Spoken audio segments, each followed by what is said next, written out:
আমার বিয়ে হয়েছে ৯ বছর, কিন্তু আমার স্বামী এখনো আমার মহারণা পরিশোধ করেননি। মহারণার কথা বললে আমাকে বাবার বাড়ি পাঠিয়ে দেওয়ার হুমকি দেন। এখন আমার করণীয় কি?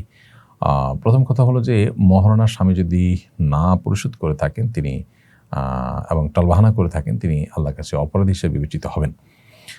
আপনার অবশ্য বিয়ের শুরুতেই মহর আদায়ের জন্য তাকে চাপ দেওয়ার উচিত ছিল বা সুযোগ ছিল।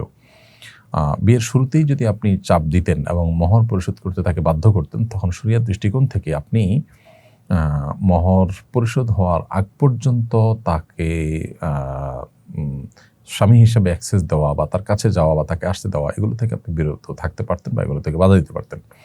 কিন্তু শুরুতে যদি আপনি সুযোগ দিয়ে থাকেন এবং তাকে ছাড় দিয়ে থাকেন, তাহলে এখন আপনি ডিমান্ড পেশ করতে পারেন। কিন্তু তার জন্য তাকে আপনি ছেড়ে চলে যেতে পারেন না, অথবা তাকে কাছে আসার সুযোগ দেওয়া থেকে বঞ্চিত করতে পারেন না বা চাপ দিতে পারেন না, এই জায়গা থেকে যে আপনি একবার অ্যাক্সেস দিয়ে দিয়েছেন। সো এখন আপনি তার কাছ থেকে আদায় করার জন্য চেষ্টা করতে পারেন, বলতে পারেন, এবং তারও আদায় করা উচিত।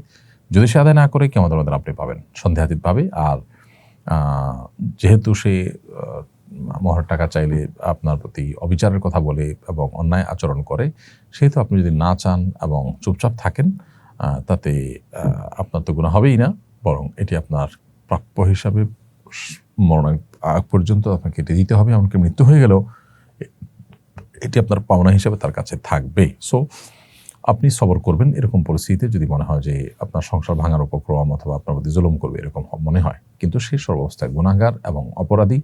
তার এই মূর্খতার কারণে সে একটি হারামে লিপ্ত। অর্থাৎ নবী করিম সাল্লাল্লাহু আলাইহি ওয়াসাল্লাম বলেছেন, মাতাল গনি জুলমুন। কোন ব্যক্তির সামর্থ্য আছে দেনা পরিশোধ করার, অথচ সে টালবাহানা করছে, দিচ্ছে না, ঘুরাচ্ছে, এটা জুলুম এবং অবিচার।